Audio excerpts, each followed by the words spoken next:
Buenos días, buenas tardes. Les habla Danilo Antón.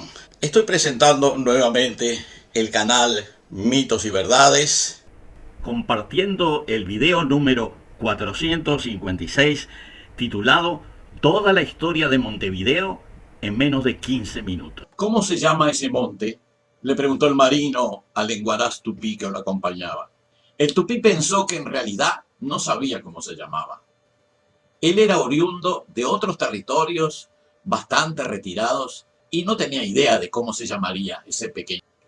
De todas maneras respondió, Ibiti, o sea, es un monte. Ah, dijo el marino, Ibiti, entonces se llama Monte Ibiti.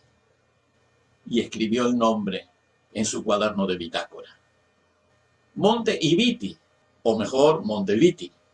Y de allí los cartógrafos comenzaron a copiar y recopiar el nombre.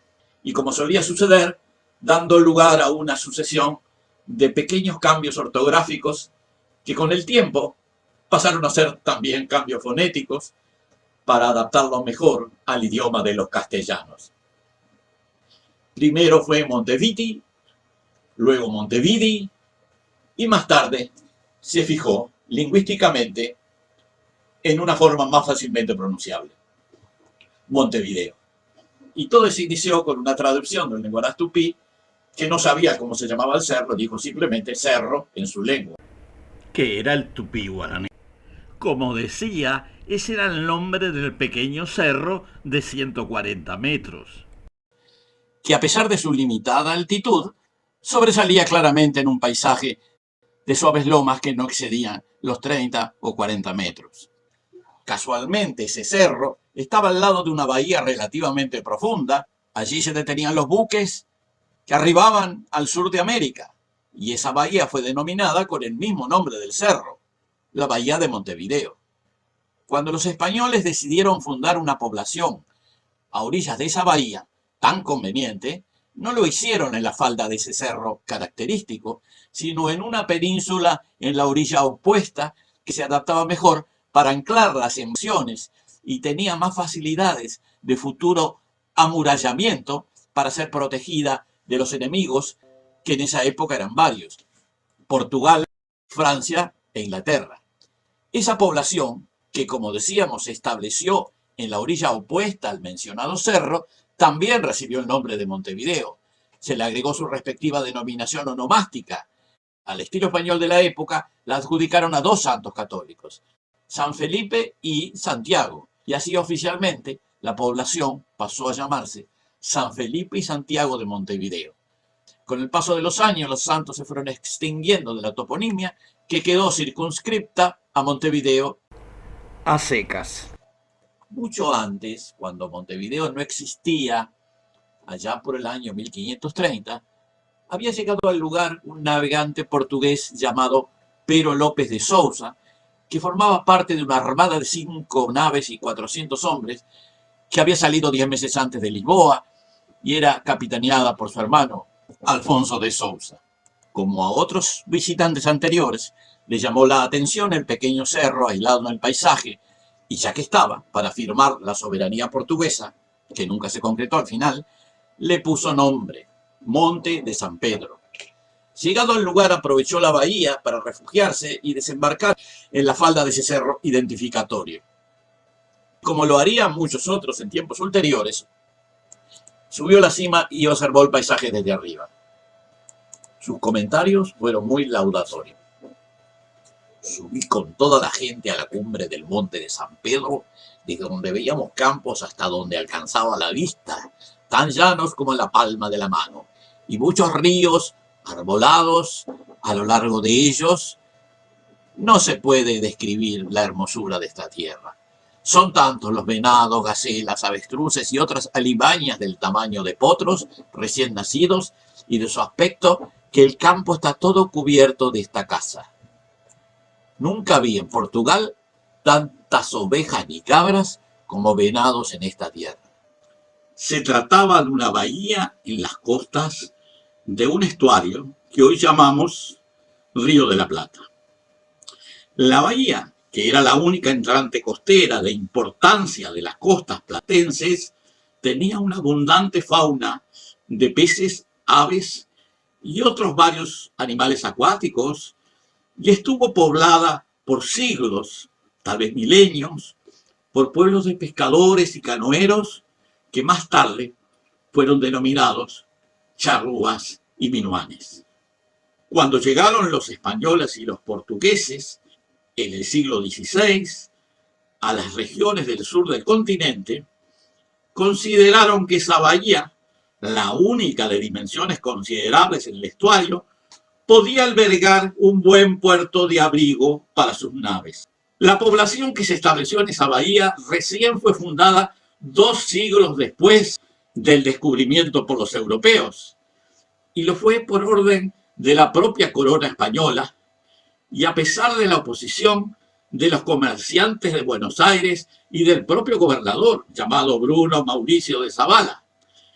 Los primeros edificios y muros fueron construidos por guaraníes de las misiones jesuíticas en 1724, y la futura ciudad fue poblada con voluntarios de Buenos Aires y luego con vecinos inmigrados de las Islas Canarias a fines de la década de 1720, alrededor de 1730.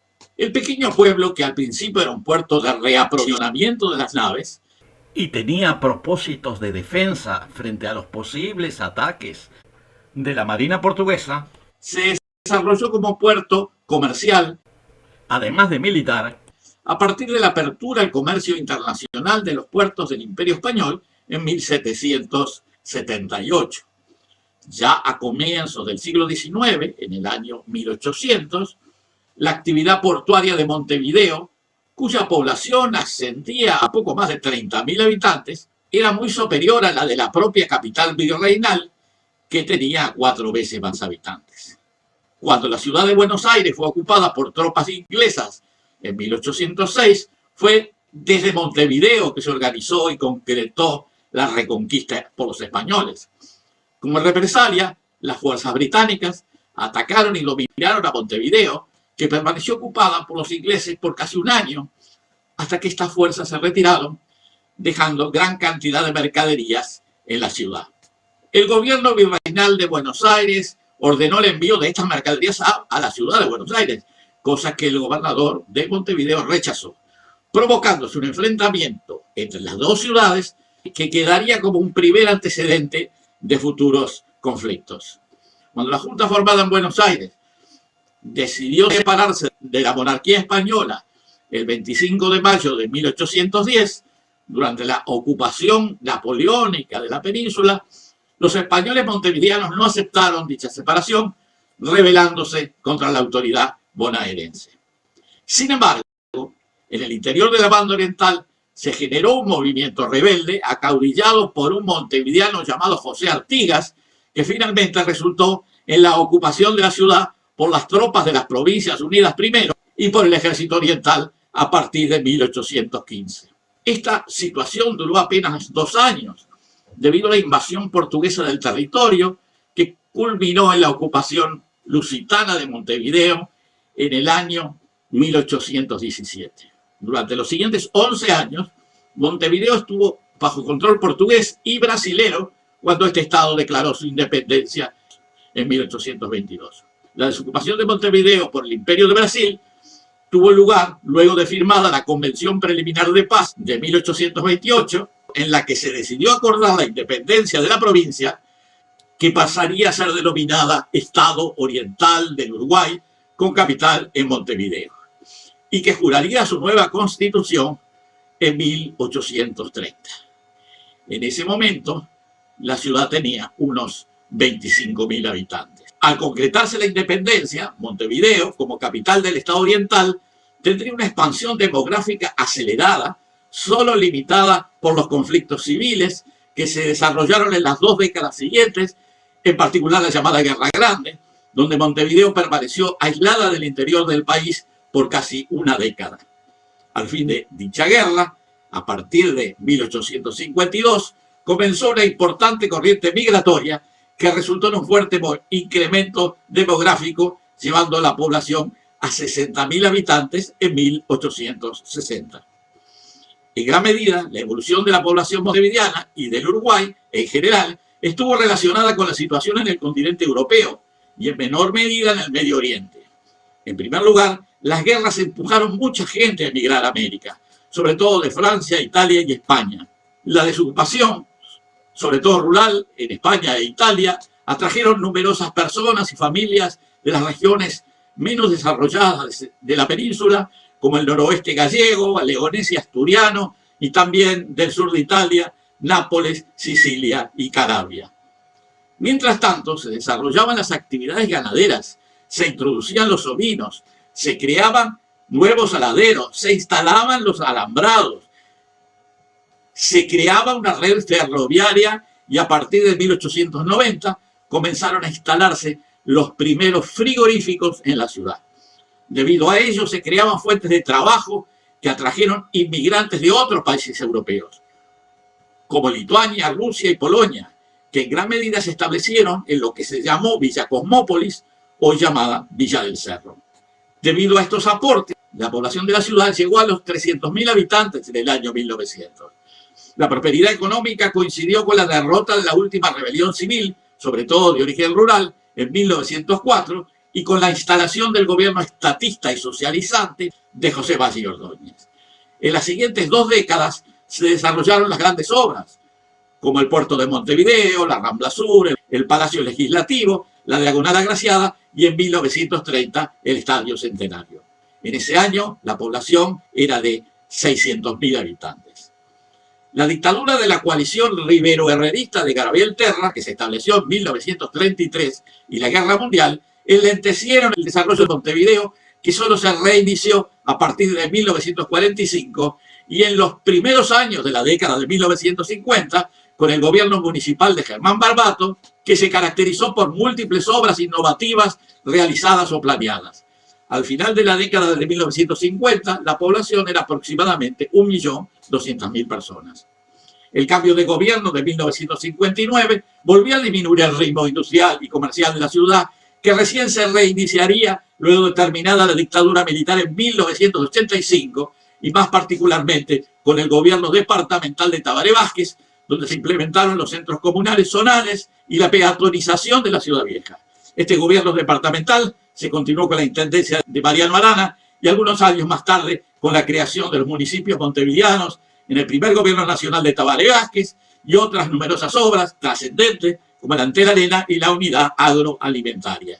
En el año 2019, la población de Montevideo y su área metropolitana se estimaba en 1.900.000 habitantes. En un próximo video nos referiremos al Montevideo contemporáneo de la década de 2020 al 2023.